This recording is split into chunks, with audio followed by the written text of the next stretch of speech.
95% of our life is coming from the programs of life, how to live life that we get in the first 7 years of life.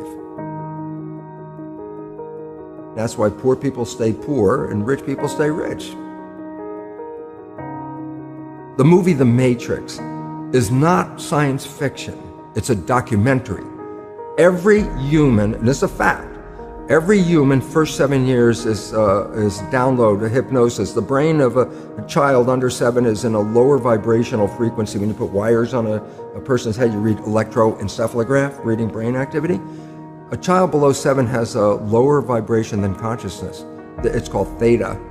Theta is imagination. Oh, that's how kids play a tea party with mud pies, but to them it's a real thing. A kid rides a broom, it's a horse.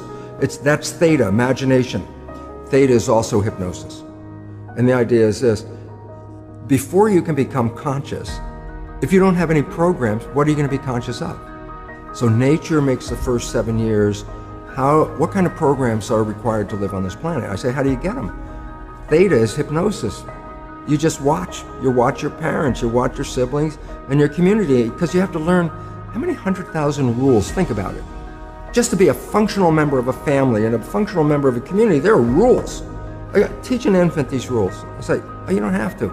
First 7 years, they observe it and just download it. Look, this is not new. I mean, there's the famous book, Rich Dad, Poor Dad. Sure. And basically said you come from a poor family and you could struggle your whole life and try to get rich, but you're not going to make it. And if you come from a rich family, you could be stupid your whole life and make it. Not because it was thinking, but it was unconscious behavior that was downloaded from rich families into kids, which is unconscious. So they're making the right moves unconsciously. If they engage their conscious mind, then they look stupid, but it's unconscious. And that's the same thing with poor people. Poor people have beliefs from the family. Oh, you can't make it, life's a struggle, things are hard, who do you think you are? And if that's the program you get, then 95% of the day you will sabotage yourself. And that's why poor people stay poor and rich people stay rich, because the programming. 95% of our life, this is a fact, comes from those programs in the subconscious. Every day, only about 5% of their life are you using conscious, which is creative. 5%. So your life is being lived, even though you think you're living your life. Exactly, and you don't see it because it's called subconscious, below conscious. And the Jesuits, for 400 years, they were boasting. People didn't understand. They say, give me a child until it's 7 and I will show you the man. They've been saying that for 400 years because they knew 7 years was the program period. And 95% of your life after that will be whatever that program is. So you don't have to try and think about what happened. I just say, look at your life. The things you like that come into your life come in because you have a program that supports them. But anything you struggle with, work hard at, put a lot of effort into making it happen, why you're working so hard, inevitably you have a program that doesn't support that conclusion and you're trying to override the program. So you don't need to do a lot of strength and psychology stuff. You just look at your life and say, where am I struggling? Because wherever you're struggling, inevitably is a program in your subconscious that does not support that destination you've been looking for. The conscious mind is creative and can learn in any number of ways. Read a self-help book, go to a lecture, listen to this program, and conscious mind's going to get some awareness. And I go, yeah, but subconscious mind doesn't learn that way. I go, right, it doesn't. Subconscious mind learns in 2 fundamental ways naturally. Hypnosis, which is the first 7 years. And after age 7, how do you put new programs in? Repetition.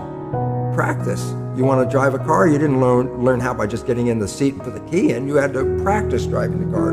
You want to learn the alphabet. How many times did you go from A to Z? Try to go to A to Z before you can complete it. And once you completed it, you didn't have to go back and do it again. So 2 phases. You want to train the subconscious mind. Hypnosis. Repetition. I like the last one because there's a new phrase that's bandied about called fake it till you make it. Meaning, if you're not a happy person, I say, you want to be a happy person? Then repeat all the time, I'm happy, I'm happy.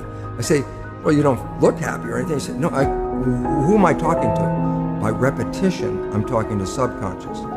If subconscious gets, I am happy, and 95% of your life comes from that subconscious, there will be a point once the subconscious got, I am happy, you don't have to say it again. Okay. It'll be automatic. And that's why we see people do affirmations and gratitude journals and stuff, because if you do that daily... It's repetitive, and that's the secret part. Putting a sticky note on the refrigerator is more like a suggestion, but it's not a repetition.